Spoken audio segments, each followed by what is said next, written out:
नमस्कार मित्रों, S2 adviser में आपका एक बार फिर से स्वागत है। लाल किताब को लेकर कुछ लोगों के मन में कई तरह की शंकाएं रहती हैं। शंकाएं सबसे पहले तो ये रहती हैं कि जो उपाय में बताते हैं उनसे कैसे उनकी कष्टों का समाधान हो सकता है, क्योंकि इन उपायों में कोई कर्मकांड तो होता नहीं है, कोई मंत्र होता नहीं है, किसी देवता की पूजा अर्चना की कोई बात तो बताई नहीं होती है, कोई महंगी नग स्टोन भी धारण करने की बात नहीं कही होती है। तो फिर जो ग्रह अशुभ प्रभाव दे रहे हैं, अशुभता क्रिएट कर रहे हैं, उनका समाधान कैसे होगा? तो इसके संबंध में सबसे पहले तो मैं बता दूं, लाल किताब कर्म और जीवन पद्धति पर आधारित पुस्तक है। एक गहन विवेचना मैंने तैयार नहीं की, मैं तो इसका छोटा सा एक अध्ययन करता छात्र हूँ। लेकिन जिन लोगों ने भी लाल किताब पर अध्ययन किया है और उसके रचयिता जो रहे हैं वो अभी अज्ञात हैं, इस पर कोई ज़्यादा रिसर्च नहीं हुई। ज़्यादातर लोग पंजाब जलंधर के पास ही जगह है नूर महल, वहाँ के एक विद्वान को इसका रचयिता मानते हैं, लेकिन वो स्वयं भी इसके रचयिता नहीं मानते थे। उन्होंने सिर्फ संकलन किया है और संकलन को एक लाल कवर के रजिस्टर्ड में किया तो इसको लाल किताब कहना शुरू कर दिया। लेकिन लाल किताब के सूत्र सैकड़ों वर्षों से पंजाब की धरती पर, हिमाचल की धरती पर, जम्मू कश्मीर और अफगानिस्तान आज आपको लगेगा अलग देश, लेकिन आज से 60-70 साल पहले वो भारत का एक अंग होता था। पाकिस्तान तो भारत का ही अंग था। और आपको जानकर तो आश्चर्य होगा, अब पंजाब की सीमा तो सिकुड़ गई हैं। पहले हिमाचल प्रदेश और हरियाणा का जो फरीदाबाद तक का हिस्सा वो पंजाब का अंश था। फिर सरकारों ने, नेहरू गवर्नमेंट ने उसको डिवाइड करके 3 हिस्से में बांट दिया, एक पंजाब, एक हरियाणा, एक हिमाचल प्रदेश। खैर मैं इतिहास की बात नहीं कर रहा, मैं आपको बता रहा हूँ लाल किताब। तो लाल किताब के सूत्र बहुत गहरे हैं, बहुत अनुभव हैं, और इसमें जिन चीज़ों का उपयोग करने के लिए कहा जाता है वो ग्रहों से संबंधित हैं। सबसे पहले तो ये है कि लाल किताब में वर्षफल के अनुसार विवेचना होती है। जैसे कि जो प्राचीन ज्योतिष है उसमें ग्रह गति करते हैं दशा अंतर्दशा के हिसाब से, गोचर गति के हिसाब से। जिन ग्रह स्थितियों में हमारा जन्म होता है उससे जन्म कुंडली का निर्माण होता है। उसी से हमें लग्न का पता चलता है, हमें राशि का पता चलता है। लेकिन लाल किताब जन्म कुंडली को अपने तरीके से निर्मित करके लाल किताब कुंडली निर्मित करती है और उसके अनुसार हर वर्षफल, हर साल वर्षफल के अनुसार ग्रह अपनी स्थिति बदलते रहते हैं। उसी के अनुसार हमारे जीवन में निरंतर कई तरह के बदलाव आते रहते हैं और वो ग्रह भी कभी हमारे लिए शुभता प्रदान करते हैं, कभी हमारे लिए अशुभ बन जाते हैं, बुरे प्रभाव देने लगते हैं। तो उसी के अनुसार लाल किताब में उपायों का चयन भी किया जाता है और इसीलिए लाल किताब के जो उपाय हैं हर साल वर्षफल के बाद बदलने पड़ते हैं, क्योंकि ग्रह स्थितियाँ बदल जाती हैं। लेकिन इनका प्रभाव चाहे सीमित समय के लिए रहे, लेकिन होता बहुत चमत्कारी है। यदि आपका कोई काम नहीं बन रहा है, लाल किताब के उपाय करते करते कोई काम बन जाता है। मैंने बहुत स्थितियाँ देखी हैं कि एक व्यक्ति जिसको जेल हो गई, जमानत नहीं मिल रही है, उसने पर्याप्त प्रयास किए, वकील खड़े किए, सुप्रीम कोर्ट तक गया, कई तरह के पूजा पाठ भी करा कर देख लिए, कई जगह मन्नत भी मांग के देख ली, लेकिन वहाँ कार्य नहीं हुआ। लेकिन लाल किताब में छोटे से उपाय, जैसे कि यदि उसमें उसकी जन्म कुंडली में शनि और राहु अशुभ हैं तो सिर्फ नारियल को जल प्रभावित करने से 1 हफ्ते के अंदर अंदर उसका जमानत तो फैसला हो गया, वो बाहर आ गया। अन्य जो उपाय हैं वो भी इतनी प्रभावशाली हैं। तो सबसे पहले तो लाल किताब के जो उपाय हैं वो वर्षफल के अनुसार होते हैं। इसीलिए मेरे कई मित्र मुझसे पूछते हैं कि क्या उपाय करें। तो उपाय तो मैं बता सकता हूँ, लेकिन जीवन को परिवर्तित करने के उपाय तो उसकी जन्म कुंडली की जब रचना होती है, जन्म कुंडली का निर्माण होता है, उसके अनुसार ही तो बताए जा सकते हैं। क्योंकि मैं बताऊंगा, आप 3-4-5 महीने उनको करने में सोचेंगे, एक आध कर लेंगे, 2-4 पड़े रहेंगे, उसके बाद आपका फिर वर्षफल बदल जाएगा। क्योंकि जैसे ही जन्मदिन आपका जन्मदिन आता है उसके अनुसार लाल किताब के साथ आपकी जन्म कुंडली की विवेचना वर्षफल में बदल जाती है और आप उसके बाद उन्हीं उपायों को करेंगे तो वो उतना असर नहीं दिखाएंगे, क्योंकि वो अलग ग्रह स्थिति में हो सकता है उन उपायों करने से आपको विपरीत प्रभाव मिल जाए। सबसे पहले तो ये सोचना चाहिए कि जो वर्षफल, जो आपके वर्ष, जो जन्म तिथि के आसपास जो वर्षफल निर्मित होता है उसके अनुसार लाल किताब के उपायों का चुनाव होता है। सबसे पहली चीज़ तो ये आपको मान लेनी चाहिए।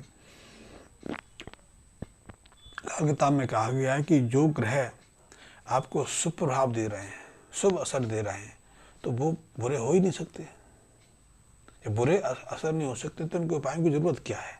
फिर यदि जो ग्रह आपको अच्छा प्रभाव दे रहे हैं उनको अपने से अलग करने की कोई आवश्यकता नहीं, उनको अपने साथ में रखो, अपने घर में रखो, अपने शरीर पर रखो। इसलिए लाल किताब में जो ग्रह अच्छा प्रभाव दे रहे हैं, अच्छा शुभ प्रभावित बने हुए हैं, उनको हमें शरीर पर धारण करने की आवश्यकता रहती है। लेकिन जो ग्रह अशुभ प्रभाव दे रहे हैं, हमें परेशान कर रहे हैं, हमारे लिए जीवन में कई तरह की पेचीदगियाँ पैदा कर रहे हैं, हमारे स्वास्थ्य पर प्रभाव डाल रहे हैं, हमारी मानसिक शांति को भंग कर रहे हैं, हमारे परिवार में कलह पैदा कर देते हैं, या फिर हमें अपमानित करने में मुख्य भूमिका निभाते हैं, ऐसे अशुभ ग्रहों को अपने से अलग करना बहुत ज़रूरी है। और इसीलिए ऐसे ग्रहों से संबंधित वस्तुओं को या तो हम किसी राहगीर को देते हैं, चलते किसी व्यक्ति को देते हैं, किसी मजदूर को देते हैं, मंदिर में चढ़ा के आते हैं, जल प्रभावित करते हैं, किसी वीरान स्थान पर दबाते हैं, कुएं में डलवाते हैं, या फिर शमशान में फेंकते हैं। इसका अर्थ है कि हमने उस अशुभ ग्रह को अपने जन्म कुंडली से एक ऐसे स्थान पर स्थापित कर दिया जहाँ से वो अपना अशुभ प्रभाव ना दे। इसलिए जो लोग लाल किताब के उन उपायों में किसी तरह की शंका, किसी तरह की अविश्वास की भावना रखते हैं, उन लोगों को इस बात को समझ लेना चाहिए। तीसरा, लाल किताब के उपाय क्योंकि सीमित स्तर तक ही प्रभाव करते हैं, क्योंकि वर्षफल में ग्रहों की दशा बदल जाएगी। तो जो उपाय आप कर रहे हो, जरूरी नहीं कि वो 2, 3, 4 साल के बाद भी प्रभावित रहे, क्योंकि उस समय तक तो उस ग्रह की अवस्था ही बदल जाएगी, ग्रह की जो भाव स्थिति है वो बदल जाएगी। इसीलिए लाल किताब के अंदर जो जन्म कुंडली की बनाई जाती है उसमें वर्षफल के अनुसार आपको उपयोगी, उस समय के उपयोगी उपाय बताए जाते हैं, सुझाए जाते हैं। और ये उपाय ऐसे ही हैं, कोई इसके लिए विशेष कर्मकांड करने की तो आवश्यकता है नहीं, विशेष खर्च करने की आवश्यकता नहीं, किसी विद्वान की मदद लेने की भी आवश्यकता नहीं, आप स्वयं करते हैं। जैसे कि हम कई लोगों को बताते हैं कि यदि किसी व्यक्ति के बृहस्पति अशुभ हैं, बृहस्पति प्रभाव नहीं दे रहे, तो हम कहते हैं कि केसर का प्रयोग कर रहे, केसर लगाए, जीभ पर लगाए, माथे पर लगाए, नाभि पर, नाभि के आसपास उसकी मालिश करे, लेपन करे। यदि चंद्रमा अशुभ है तो दूध का सेवन ना करें, कम से कम रात को बिल्कुल प्रयोग ना करें। हाँ, दूध का दान करें, मंदिर में दूध दे के आवे। यदि मंगल, चंद्र और बृहस्पति पूरा प्रभाव नहीं दे पा रहे हैं तो सिंपल सा प्रयोग है। ये तो हम नियमित रूप से कर सकते हैं कि पानी एक लोटे गिलास लें, उसमें पानी डालें, उसमें कच्चा दूध डालें, संभव हो तो थोड़ी सी चीनी डालें, देसी खांड डालें, और उसे बरगद पर चढ़ा के उसके आसपास जो मिट्टी गीली हो जाती है उसका तिलक लगाएं। सहज सिंपल सा उपाय है। पीपल को घी का दिया जलाना, तुलसी के सामने दिया रखना, घर में घी का दीपक जला के रखना, या स्वयं घी का प्रयोग करना, गाय की सेवा करना। घी का अर्थ है कि शुक्र को प्रबलता देना। शुक्र, घी को शुक्र का कारक माना गया है, गाय भी शुक्र का कारक है। यदि गाय के घी का हम प्रयोग करते हैं तो हम अपने जीवन में शुक्र को प्रबलता दे रहे हैं, शुक्र को श्रेष्ठ स्थिति प्रदान कर रहे हैं। और इसलिए हमारे शुक्र क्योंकि ग्रह गृहस्थी के कारक हैं, भौतिकता के कारक हैं, पत्नी के कारक हैं, पार्टनरशिप के कारक हैं, और यदि हम शुक्र को अपने जीवन में प्रबल बनाएंगे तो अपने जो ग्रस्त जीवन है वो सुखद रहता है, जीवन साथी के साथ प्रेम भाव बना रहता है। यदि व्यापार करते हैं तो व्यापार में उन्नति होती है, संपन्नता आती है, व्यापार सही प्रकार से चलता है। तो उसमें कोई हम विशेष काम तो कर नहीं रहे। जैसे कि हम नियमित रूप से रोटी खाते हैं, हम सुबह उठते, बहुत लोग, हम आजकल ये आदत बन गई है, सुबह आंख तब खुलती है जब उनके सिरहाने पर चाय बन के आ जाती है, उसको बेड टी कहते हैं। तो ये नियम है, उस नियम से कौन जी चुराता है आजकल। आप यदि किसी ऑफिस में काम करते हैं, आप स्कूल में अध्यापक हैं, कॉलेज में लेक्चरार हैं, बैंक में ऑफिसर हैं, तो ये नियम है आपका उठ के जाना हो बैठना। आप ये तो नहीं कह सकते कि आज जाना नहीं है। निश्चित रूप से वहाँ से आपको सैलरी मिलती है काम करने की, सैलरी के वशीभूत तो आप होकर वहाँ जाते हैं। जिस दिन सैलरी नहीं मिलती, जिस दिन छुट्टी होती है उस दिन आप लेट उठते हैं, ये एक आदत है। ठीक ऐसे ही ये उपाय करने की एक आदत बनानी है। इसमें कोई बाध्यता नहीं है कि हमें आप साल में 2-4 दिन के लिए करनी है। हाँ, शुरू में जब आप मुसीबत में फंसे होते हैं, किसी कष्ट में फंसे होते हैं, तब इन उपायों को क्रमबद्ध तरीके से करना होता है।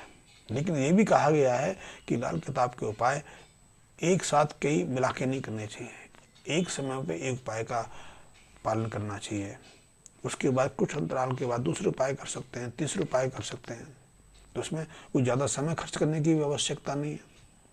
और आप कहेंगे भाई कि किसी को एस्ट्रोलॉजिस्ट को कंसल्ट करोगे तभी वो बताएगा, तो उसमें दिक्कत नहीं है कि आप अपनी वर्षफल कुंडली 5 साल के लिए, 10 साल के लिए, 15 साल के लिए बना के रख लीजिए। वो एक तरह से आपका भविष्य का एक आकलन, एक थीसिस हो गई कि आप उसके अनुसार आपने देखिए कि क्या समस्या आ रही है, तत्काल उस साल को निकालिए, उस साल में जो उपाय बताए गए हैं उसके उपाय को संपन्न कर लीजिए। तो वहाँ जाने की आवश्यकता नहीं। मेरे पास बहुत लोग आते हैं, कई लोग, अभी तो लोगों ने ये छोड़ दिया, कई लोग तो पहले 50-50 साल का जन्म कुंडली की विवेचना लेके जाते थे, बनवाते थे। लेकिन आप 50 साल मत देखो, आप 3 साल के लिए, 5 साल के लिए, 8 साल के लिए जन्म कुंडली का निर्माण करा के उनका प्रयोग कर सकते हैं और जीवन में खुशियों का एहसास कर सकते हैं। अपने जीवन में खुशी, शांति, समृद्धि पा सकते हैं। बच्चों के साथ में, पत्नी के साथ में, मित्रों के साथ में बड़े शांतिपूर्वक तरीके से, प्रफुल्लित तरीके से आप रह सकते हैं। क्योंकि आजकल तो समस्याएं भरी पड़ी हैं, बात बात पर समस्याएं खड़ी हैं। बहुत लोग हैं या तो इनके विवाह नहीं होते, विवाह होना भी एक समस्या बन गई है। पहले तो सहज तरीके से हो जाते, लेकिन कभी ये मत सोचिए गरीबों के विवाह नहीं हो रहे। गरीब लोगों के समय के अनुसार विवाह हो जाते हैं, संतान भी हो जाती है। लेकिन जो अमीर हैं, ज़्यादा पढ़े लिखे हैं, ज़्यादा संपन्न हो गए, जिनके पास ज़्यादा भौतिक सुख साधन आ गए, वो विवाह सोचते सोचते रह जाते हैं। इसलिए उनकी उम्र 35-36। मेरे पास ऐसे सैकड़ों मामले हर महीने आते हैं जिसमें उम्र 36-40 के ऊपर पहुंच जाती है। अभी वो इस चिंता में लगे ही रहते हैं कि अब तक विवाह में क्या बाधा आ रही है। विवाह में बाधा कोई नहीं है, हमारे सोच निर्णय लेने में कमी आ गई है, और उसके पीछे भी गहरी कारक होते हैं। क्योंकि जब हमारे ग्रह प्रबल स्थिति में होते हैं तब तक हमें वैवाहिक कार्य कर लेना चाहिए। लेकिन आजकल व्यक्ति सेटल होने में, किस चीज़ का सेटल है? यदि आप 50,000 रुपये महीने कमा रहे हैं, 1 लाख रुपये महीने कमा रहे हैं, 2 लाख रुपये महीने कमा रहे हैं, कई लोग तो 40 लाख 50 लाख का पैकेज ले रहे हैं, फिर भी सोचते हैं भी सेटल होना है। देखिए, सेटल होना, पैसा कमाना, जीवन में जीवन साथी का चुनाव करना, घर गृहस्थी को बसाना, दोनों अलग चीज़ है। दोनों को एक साथ नहीं जोड़ सकते। जैसे रेल की 2 पटरियाँ होती हैं, वो पैरेलल रहती हैं, समांतर ही चलती हैं। यदि आप उनको एक साथ जोड़ोगे तो वो पटरी बेकार हो जाएगी, वहाँ रेलवे चल ही नहीं पाएगी, एक्सीडेंट हो जाएंगे। ठीक इसी तरह जिंदगी के 2 ध्रुवों को एक साथ जोड़ना असंभव है। जीवन को समय के अनुसार चलना चाहिए। प्रकृति भी यही कहती है कि हमें वैवाहिक कार्य 20 से 25 साल के मध्य कर ही लेना चाहिए। वैसे 20-22 उपयुक्त समय है। उस समय हमारा शरीर भी पूर्णावस्था में रहता है, संतान पैदा कर लेना, गर्भ धारण हो जाना, डिलीवरी सहजता से हो जाना, बच्चों को पाल लेना सहजता से हो जाता है। लेकिन वही कार्य हम 20 साल बाद करेंगे तो वो मुश्किल पड़ जाएगा। जैसे कि आज से कुछ वर्ष पहले, 30-40 साल पहले जब देश आज़ाद हुआ था, हमारे देश में अनपढ़ता थी, क्योंकि लोग कहते थे अनपढ़ हैं। अनपढ़ता, शिक्षा एक अलग प्रश्न है, उसमें मैं कोई वीडियो बनाऊंगा। लेकिन अशिक्षितता थी, तो इसके लिए सरकार ने जो प्रौढ़ शिक्षा का प्रचलन शुरू किया। प्रौढ़ शिक्षा 50 साल के लड़के को, आदमी को पढ़ा रहे हैं, 60 साल के आदमी को पढ़ा रहे हैं। वो 5 साल पढ़ते पढ़ते अपना नाम नहीं लिखना सीखता था, उसको नाम तक लिखना नहीं आता था, फिर वो अंगूठा लगा के ही अपना काम चलाता था। तो उम्र के हिसाब से हर काम हो जाना चाहिए, अन्यथा हमारे सामने परेशानी खड़ी होती रहेंगी। और हाँ, मैं ये कहता हूँ कि यदि आप मेरे बहुत लोग मित्र ऐसे हैं जो मेरे नियमित रूप से वीडियो देखते हैं, लेकिन उनमें से बहुत लोगों ने अभी तक मेरे चैनल को सब्सक्राइब नहीं किया, तो एक बार रिक्वेस्ट है कि वो सब्सक्राइब कर लें, मेरे बेल आइकन को प्रेस कर लें, ताकि मेरा हर वीडियो की नोटिफिकेशन उन तक समय अनुसार पहुँचती रहे। धन्यवाद मित्रों।